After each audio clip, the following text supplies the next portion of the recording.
Rajinikanth Kamal Haasan the చెరోదారి. Rajinikanth నటనతో పాటు style కలగలిపి popular star అయ్యారు. మరోవైపు నటనకు మరో రూపంగా నిలిచి కమల్ టాప్ హోదా చేజిక్కించుకున్నారు. సినిమాల్లో చెరోదారి, కానీ ఇద్దరికీ మంచి పేరుంది. మరి రాజకీయాల సంగతేంటి? కమల్ హాసన్ పార్టీ పెట్టడమే కాదు, అన్ని లోక్సభ స్థానాల నుంచి అభ్యర్థుల్ని బరిలో దింపారు. ప్రచారంలోనూ దూసుకెళ్తున్నారు. మరి లోకనాయకుడికి ప్రజల్లో రెస్పాన్స్ దక్కుతుందా, లేక సినిమా స్టార్ ను చూద్దామనే జనం ప్రచార ర్యాలీలకు ఎగబడుతున్నారా?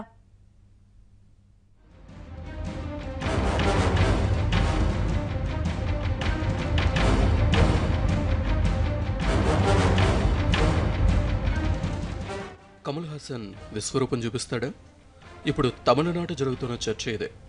సినీ రంగంలో కాదల్ మన్నన్ అంటే ప్రేమరారాజుగా గుర్తింపు పొందిన ఆయన ఇప్పుడు లోకనాయకుడిగా రాజకీయాల్లోకి దిగారు. ఓ ఏడాది క్రితం మక్కల్ నీది మయ్యం పార్టీని పెట్టారు. అయితే అంతకుముందు ప్రజా సమస్యలపై యాక్టివ్గా స్పందిస్తూ వచ్చారు. ట్విట్టర్ వేదికగా అనేక ప్రజా సమస్యలపై తన అభిప్రాయాలు నిర్మోహమాటంగా చెప్పేవారు. అప్పట్లోనే కమల్ రాజకీయాల్లోకి రాబోతున్నారనే ప్రచారం జరిగింది. ఆ మాటలు నిజం చేస్తూ కమల్ పార్టీ ప్రకటించారు. రజనీతో పోల్చుకుంటే మరింత దూకుడుగా సార్వత్రిక ఎన్నికల బరిలోనూ దిగారు.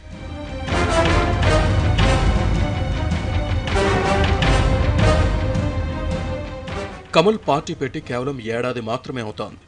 క్షేత్రస్థాయిలో కార్యకర్తలు లేరు.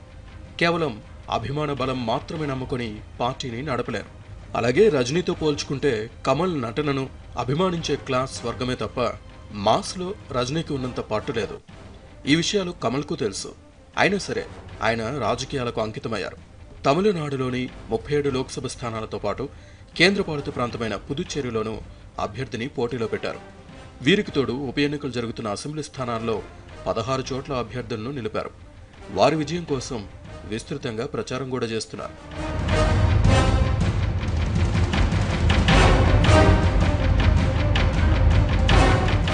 కమల్ పార్టీ పెట్టిన తర్వాత ఆయన కూడా ఎన్నికల్లో పోటీ చేస్తారని అంతా భావించారు. కానీ కమల్ పోటీకి దూరంగా ఉన్నారు. కేవలం తన పార్టీ అభ్యర్థులకు ప్రచారం మాత్రమే చేస్తున్నారు. తనదైన శైలిలో ఓటర్లను ఆకట్టుకునేలా ప్రసంగాలు చేస్తున్నారు. ఇటు రాష్ట్ర పార్టీలైన అన్నాడీఎంకే, డీఎంకేలని ఎండగడుతూనే బీజేపీ టార్గెట్గాను కామెంట్స్ చేస్తున్నారు.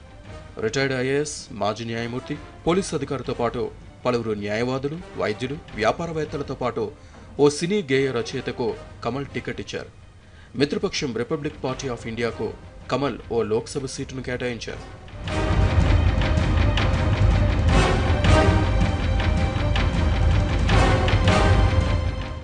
రొటీన్ రాజకీయ నాయకుల ప్రసంగాలతో పోల్చుకుంటే కమల్ ఉపన్యాసాలు తమిళ తంబేలకు బాగానే నచ్చుతున్నాయి. ఆయన ప్రచార ర్యాలీలకు జనం ఎగబడుతున్నారు. సినిమా స్టార్ కాబట్టి సహజంగానే కమల్ ర్యాలీలకు జనం వస్తారు. వారిని తన ఉపన్యాసాలతో కమల్ ప్రభావం చేస్తే ఆయన పార్టీకి గణనీయమైన ఓట్లు వచ్చే అవకాశం ఉంది. అలాగే అనేక అంశాలపై నిర్మోహమాటంగా మాట్లాడే వైఖరి కూడా పాపులారిటీ పెంచుతోంది. హిందూ తీవ్రవాదంపై ఆయన రాసిన వ్యాసం సంచలనం సృష్టించింది. యూపీలో కేసు కూడా నమోదైంది. అలాగే కొడనాడు గెస్ట్ హౌస్ వ్యవహారంలో సీఎం పదవి నుంచి పళనిస్వామి తప్పుకోవాలని డిమాండ్ చేశారు. ఇక స్టాలిన్లా తాను అసెంబ్లీలో చొక్కా చింపుకుని బయటకు రానంటూ ఘాటైన వ్యాఖ్యలే చేశారు. ఇవన్నీ కమల్ పట్ల జనాన్ని ఆకర్షితుల్ని చేస్తున్నాయి.